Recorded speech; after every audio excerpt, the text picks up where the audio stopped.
मैं प्रतिज्ञा हाजिर हूँ आप सबके सामने कहानी अगर तुम साथ हो के भाग 23 के साथ।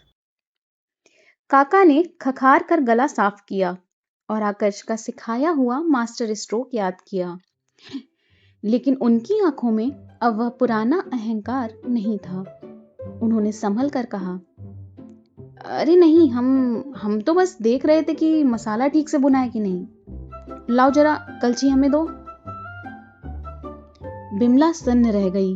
उसने डरते डरते कलछी थमा दी। काका ने बड़े सलीके से सब्जी को 2 बार चलाया।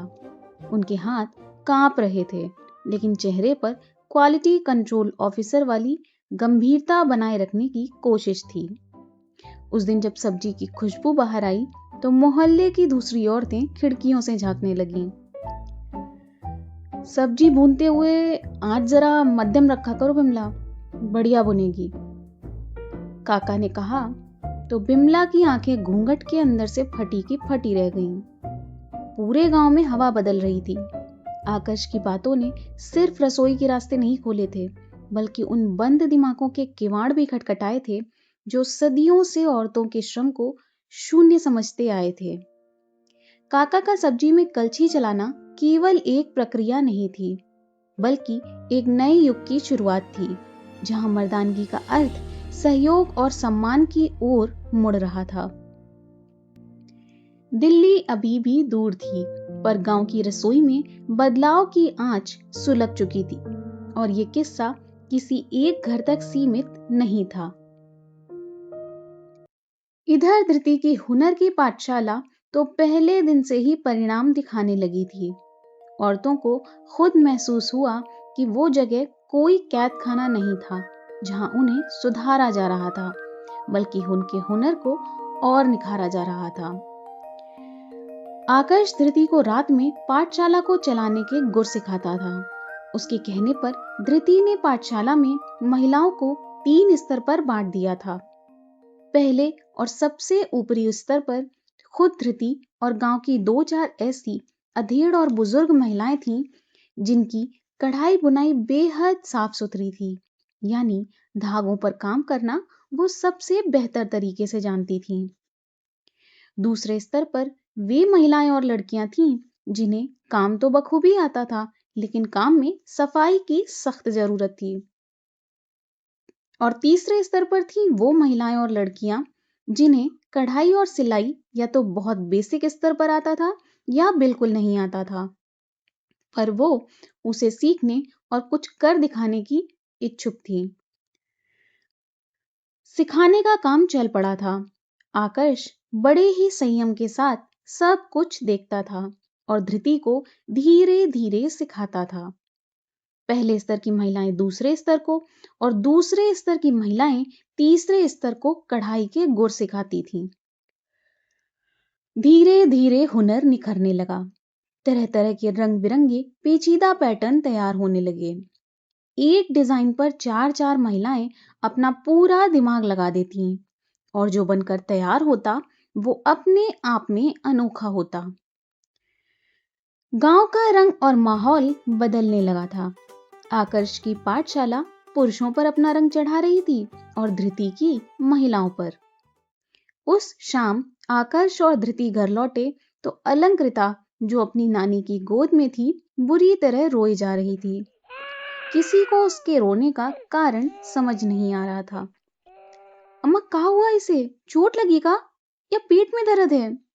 धृति ने घबराते हुए अलंकृता को गोद में ले लिया। आकर्ष ने भी अपनी निगाहें दौड़ाई। उसने देखा कि फर्श पर एक कटोरी उल्टी पड़ी थी। शायद वो उससे खेल रही थी। नानी ने हाँफते हुए कहा, पता नहीं बेटा, आधे घंटे से ऐसे ही जान निकाल रही है। हमने दूध दिया, बिस्कुट दिया, खिलौने दिए, पर इसे तो कुछ ना चाहिए। आकर्ष घुटनों के बल अलंकृता के करीब गया और बड़े ही दार्शनिक अंदाज में बोला, मैडम एल्सा, इस असहयोग आंदोलन का कारण क्या है? हाँ, क्या डायपर टाइम पर चेंज नहीं हुआ या मिल्क सप्लाई में देरी हुई?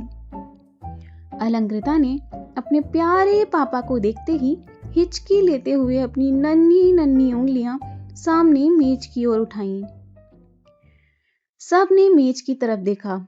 मेज पर धृति की हुनर की पाठशाला का एक नमूना रखा हुआ था, एक मध्यम आकार का मखमल का थैला जिस पर चमकदार सितारे और मोतियां जड़े हुए थे, जिसे धृति ने फैक्ट्री में महिलाओं को सिखाने के लिए दिखाने के लिए बनाया था। पर वह थैला अब आधा खुला हुआ था और उसके पास ही अलंकृता का पसंदीदा खिलौना एक रबड़ का बतख पड़ा था जिसका एक पंख गायब था। धृति ने वो थैला उठाया जिसके अंदर कुछ पत्थर, एक चम्मच, आकर्ष के फोन के चार्जर का वायर, लिपस्टिक का ढक्कन, एक खाया हुआ आधा पार्ले जी बिस्किट पड़ा हुआ था। थैला उसके हाथ में देखते ही अलंकृता पंजों पर उचककर उसे धृति के हाथों से छीनने की कोशिश करने लगी। ओहो, तो ई चाही रहे इनका। ई तो हम ही उठा के मेज पे रख दिए थे। हमको लगा तुम्हारे काम का सामान है। हमें क्या पता था कि इसमें अपनी गिरस्ती समेटे घूम रही महारानी। एल्सा की नानी हंसते हुए बोली। जैसे ही धृति ने सामान निकालना शुरू किया, अलंकृता का रोना धोना अचानक विरोध प्रदर्शन में बदल गया। उसने अपने छोटे छोटे पैर फर्श पर पटके और एक ऊंची तान छेड़ दी। अरे ले लो भाई, अपनी गिरस्ती वापस ले लो, लो। धृति ने हंसते हुए वो थैला अलंकृता के सामने रख दिया। अलंकृता ने झट से झपट्टा मारकर थैला छीना और उसमें दोबारा हाथ डालकर तसल्ली करने लगी कि उसका खजाना सुरक्षित है या नहीं। उसने एक एक करके सामान बाहर निकाला और फिर कुछ ऐसा निकला जिसे देखकर आकर्ष का मुंह खुला का खुला रह गया। वह था आकर्ष के लैपटॉप बैग में किनारे की पॉकेट में पड़ी हुई पेन ड्राइव जिसमें कई डिजाइन्स सेव थे। वाह! आकर्ष ने ताली बजाते हुए कहा। मैडम एल्सा, आपका टेस्ट तो बड़ा यूनिक है। एक तरफ ये मखमल का कीमती थैला और अंदर ये कूड़े कचरे का अंबार। इसे कहते हैं असली कला। नानी अपनी हंसी रोकते हुए बोली, अरे बेटा, ये तो अभी आधा ही सामान है। दिन में तो इसने अपने बाबा का चश्मा गुड़िया को पहना दिया। बेचारे अंधिया अंधिया सारे घर में टटोला है और चश्मा लगाए बैठी इनकी गुड़िया। आकर्ष ने अलंकृता को गोद में उठा लिया और उसके आंसू पोंछते हुए बोला, चलो भाई, अब जब ये सीईओ साहब खुश हो ही गए हैं तो हमें भी कुछ खिला ही दो। धृति ने मुस्कुराकर अलंकृता के गाल खींचे, पर इसने एक बात तो सिखा दी, हुनर सिर्फ सुई धागे में नहीं होता। हुनर तो बेमतलब की चीजों में भी खुशियां ढूंढने में होता है। क्यों एल्सा, सही कहा ना?